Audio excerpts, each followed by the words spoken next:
بسم اللہ الرحمن الرحیم۔ آج کا ہمارا موضوع ہے زکوٰۃ کے ثمرات، یعنی زکوٰۃ کے کیا کیا فائدے ہیں اور زکوٰۃ نہ دینے کے کیا کیا نقصانات ہیں۔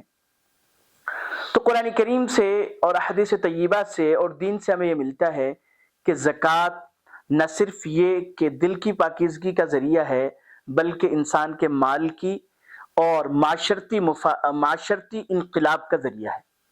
میں اس کو ایک ایک درجے میں ایک ایک انداز سے میں بیان کرتا ہوں۔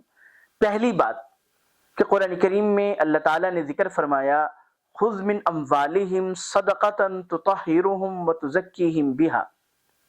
اس آیت مبارکہ کا مفہوم یہ ہے کہ ان سے من اموالہم، ان کے مالوں میں سے لیجئے، اور وہ لینا ان کے لیے پاکیزگی اور طہارت کا ذریعہ ہوگا۔ اب یہ پاکیزگی دل کی بھی ہے، وہ کیسے کہ دینے والا جو ہے جب وہ اللہ کے راستے میں خرچ کرے گا تو اس کا دل صاف ہو جائے گا، اور اس کے دل سے حسد اور جو ہے مال کے جمع کرنا جسے بخل کہتے ہیں وہ نکل جائے گا، اور اس کے دل میں ایک بہترین صفت، اچھی صفت، وہ یعنی کہ اللہ کے راستے میں خرچ کرنا جسے سخاوت کہا جاتا ہے، وہ اس کے دل میں پیدا ہوگی۔ اسی طرح زکوٰۃ دینے والا جب زکوٰۃ دے گا تو جس کو دے گا وہ اس کو بھی فائدہ ہوگا۔ وہ کیسے کہ جب زکوٰۃ دینے والا زکوٰۃ دے گا تو غریب جو ہے اس کی غربت کا خاتمہ ہو جائے گا۔ اگر خاتمہ نہ بھی ہو تو غربت قریب ختم ہونے کے قریب ہو جائے گی۔ اس کی روشن مثال خلفائے راشدین کا دور ہے اور عمر ثانی عمر بن عبدالعزیز رحمۃ اللہ علیہ کا دور ہے۔ کہا جاتا ہے کہ حضرت عمر بن عبدالعزیز رحمۃ اللہ علیہ کے دور میں ایک وقت ایسا آیا کہ باقاعدہ اعلان کروایا جاتا کہ کوئی زکوٰۃ لینے والا ہے تو زکوٰۃ لینے والا کوئی نہ ہوتا۔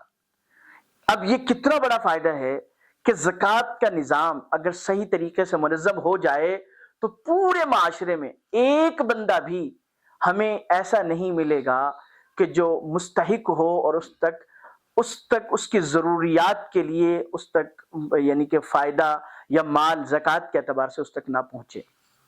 اب جب آپ دیکھیں کہ ایک انسان جو زکوٰۃ دینے والا ہے اس کا دل بھی صاف ہو رہا ہے اور اس کا مال بھی صاف ہو رہا ہے، کیسے برکت والا ہو رہا ہے، کیسے قرآن کریم میں اللہ تعالیٰ نے ذکر فرمایا یمحق اللہ الربا ویربی الصدقات۔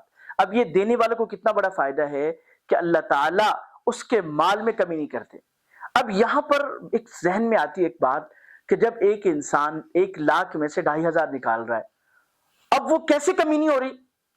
بظاہر تو کمی ہو رہی ہے، 2,500 روپے کم ہو رہے ہیں، 1-2 روپے نہیں۔ تو اب لیکن حدیث میں قرآن کریم میں بتلایا جا رہا ہے کہ صدقہ مال کو بڑھاتا ہے۔ تو اس کی مثال اگر آپ حصے مثال میں دیکھنا چاہیں تو آپ دیکھیں کہ ایک زمیندار آدمی کسان ایک دانہ ڈالتا ہے۔ اب وہ دانہ جب وہ ڈال رہا ہوتا ہے تو وہ پھینک رہا ہوتا ہے اپنے پاس سے موجود چیز کو۔ اب اس کے ذہن میں اگر یہ بات آ جائے کہ اگر میں نے زمین میں ڈالا تو یہ ایک دانہ جو ہے وہ بھی چلا جائے گا تو یعنی نقصان ہو جائے گا، لیکن وہ نہیں سوچتا۔ کیوں؟ کیونکہ اس کو نظر آ رہا ہوتا ہے کہ جب میں ایک دانہ ڈالوں گا اس کا فائدہ کیا ہوگا کہ یہ دانہ خاک میں مل جائے گا اور ایک دانہ کئی گنا زیادہ دانے لے کر زمین سے آئے گا۔ تو اب حالانکہ کسان ڈال رہا ہے لیکن وہ ایک دانے کو پھینک رہا ہے زمین میں، آگے سب کچھ اللہ پاک کر رہے ہیں۔ تو بھائی کائنات کا نظام اللہ کے ہاتھ میں ہے۔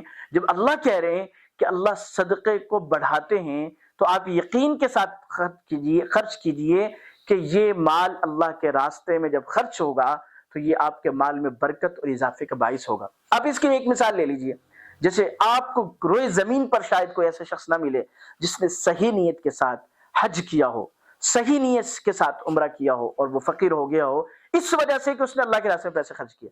اسی طرح صحیح نیت سے صحیح طریقے سے کوئی زکوٰۃ دینے والا ہو اور وہ زکوٰۃ دینے کی وجہ سے فقیر ہو جائے، آپ کو کہیں نہیں ملے گا۔ تو اگر اتنی حصے مثالوں کے ہونے کے باوجود بھی اگر کوئی یہ کہے مجھے یہ سمجھ میں نہیں آتا، یہ اس کی عقل کا قصور ہوگا۔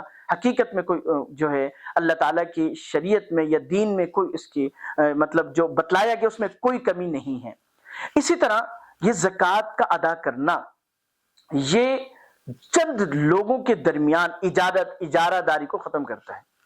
آج کل سرمایہ دارانہ نظام ہو یا جو ہے وہ سوشلسٹ کا وہ نظام ہو، کسی بھی انداز سے عام طور پر اجارہ داری قائم ہے۔ مثال کے طور پہ کوئی بھی چیز آپ لے لیں، اس میں چند لوگوں کا مطلب ہولڈ ہے اور انہی کا قبضہ ہے۔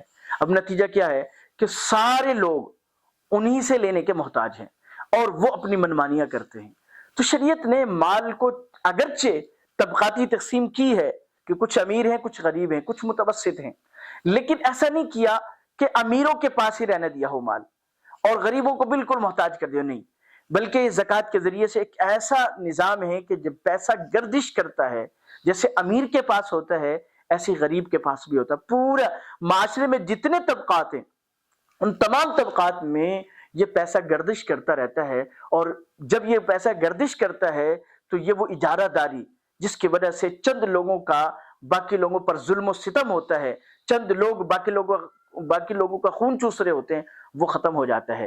اور پھر آخر میں عرض کروں گا کہ اگر ہم صحیح معنی میں زکوٰۃ کے نظام کو قائم نہ کریں گے تو پھر اللہ کی طرف سے آسمانوں سے بے برکتی اترے گی۔ آپ دیکھ لیں کہ زکوٰۃ کا نظام قائم نہیں ہے تو کتنی بے برکتیاں ہیں، اور کتنا یعنی بارشوں کا نظام متاثر ہو رہا ہے، اور بہت ساری ایسی مفاسد ہیں کہ جو اگر ہم زکوٰۃ کے ادا نہ کرنے کی وجہ سے سوچ لیں تو وہ ہمیں کئی یعنی ہم گننے مشکل ہو جائیں گے جو زکوٰۃ نہ دینے کے نقصانات ہیں۔ اچھا، ایک اور بات آخر میں عرض کروں گا کہ زکوٰۃ دینے والے کو زکوٰۃ کس نیت سے دینا چاہیے؟ عام طور پہ ہوتا ہے ٹیکس لوگ ادا کرتے ہیں مجبوری سے، لیکن شریعت میں کہا گیا ہے کہ زکوٰۃ جرمانے کے طور پر نہ دیں، یعنی زکوٰۃ اس طور پہ نہ دیں کہ آپ دل سے رضامند نہ ہوں، بلکہ اللہ کے راستے میں اللہ سے رضامند ہو کر اللہ کی خوشنودی حاصل کرنے کے لیے اس بات پر شکر ادا کرتے ہوئے کہ اللہ نے آپ کو اس قدر اہل بنایا کہ آپ مستحقین کی مدد کر رہے ہیں، یعنی خوش دلی سے زکوٰۃ ادا کیجئے تاکہ اللہ کے راستے میں جو نکلے آپ کی خوش دلی کے باعث وہ قبول بھی ہو، آپ کے لیے برکت کا ذریعہ بھی بنے، اور آپ کے مال میں بھی برکت کا ذریعہ بنے، اور پورے معاشرے میں طبقاتی جو تقسیم ہے جو شریعت نے کی ہے کہ امیر غریب تک پہنچائے تاکہ غریب کی دعائیں امیر کو لگیں، یہ نظام قائم ہو۔ اللہ تعالی ہمیں جو کچھ کا سنے اس پہ عمل کرنے کی توفیق عطا فرمائے۔